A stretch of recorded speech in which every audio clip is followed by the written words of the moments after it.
Chapter 5. I was quiet and small, but when I sang, I came alive. And I had taken enough gymnastics classes to be able to move well. When I was 5, I entered a local dance competition. My talent was a dance routine done wearing a top hat and twirling a cane. I won. Then my mom started taking me around to contests all over the region. In old photos and videos, I'm wearing the most ridiculous things.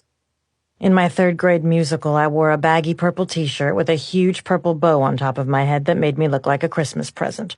It was absolutely horrible. I worked my way through the talent circuit, winning a regional contest in Baton Rouge. Before too long, my parents set their sights on bigger opportunities than what we could accomplish picking up prizes in school gymnasiums.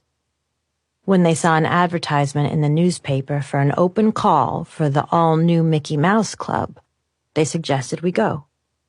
We drove 8 hours to Atlanta.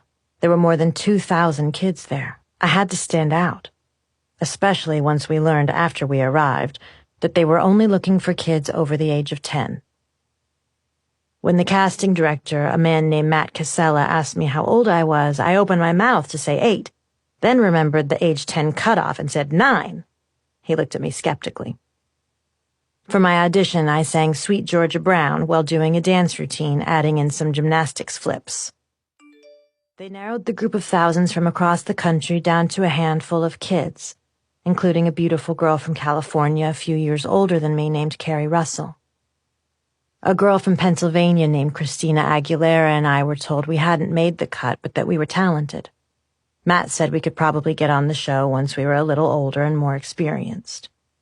He told my mom that he thought we should go to New York City to work. He recommended we look up an agent he liked who helped young performers get started in the theater. We didn't go right away. Instead, for about 6 months, I stayed in Louisiana and I went to work, waiting tables at Lexi's seafood restaurant, Granny's Seafood and Deli, to help out. The restaurant had a terrible fishy smell. Still, the food was amazing, unbelievably good, and it became the new hangout for all the kids. The deli's back room was where my brother and all his friends would get drunk in high school. Meanwhile, out on the floor at age 9, I was cleaning shellfish and serving plates of food while doing my prissy dancing in my cute little outfits. My mom sent footage of me to the agent Matt had recommended, Nancy Carson. In the video, I was singing Shine On Harvest Moon. It worked. She asked us to come to New York and meet with her. After I sang for Nancy in her office 20 stories up in a building in Midtown Manhattan, we got back on the Amtrak and headed home. I had been officially signed by a talent agency. Not long after we got back to Louisiana, my little sister Jamie Lynn was born. Laura Lynn and I spent hours playing with her in the playhouse like she was another one of our dolls. A few days after she came home with the baby, I was getting ready for a dance competition when my mother started acting strangely. She was hand-sewing a rip in my costume, but while working the needle and thread, she just up and threw the costume away. She didn't seem to know what she was doing. The costume was a piece of shit, frankly, but I needed it to compete. "Mama, why did you throw my costume away?" I said. Then all of a sudden there was blood. Blood everywhere.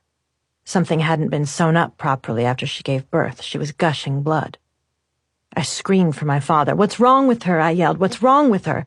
Daddy rushed in and drove her to the hospital. The whole way I kept screaming, "Something cannot be wrong with my mom." I was 9. To see a river of blood flowing out of your mother would be traumatic for anyone. But for a child at that age, it was terrifying. I'd never seen that much blood before. Once we got to the doctor, they fixed her in what felt to me like 2 seconds. No one even seemed that concerned. Apparently, postpartum hemorrhage isn't that uncommon, but it lodged in my memory. At gymnastics class, I'd always check to make sure my mom was on the other side of the window waiting for me to be done. It was a reflex, something I had to do to feel safe.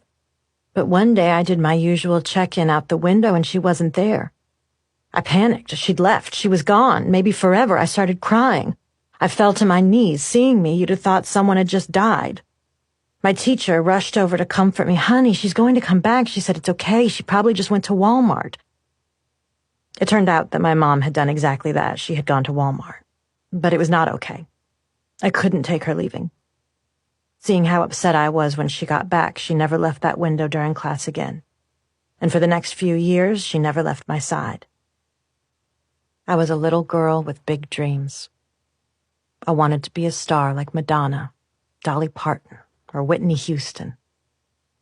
I had simpler dreams, too. Dreams that seemed even harder to achieve and that felt too ambitious to say out loud. I want my dad to stop drinking. I want my mom to stop yelling. I want everyone to be okay. With my family, anything could go wrong at any time. I had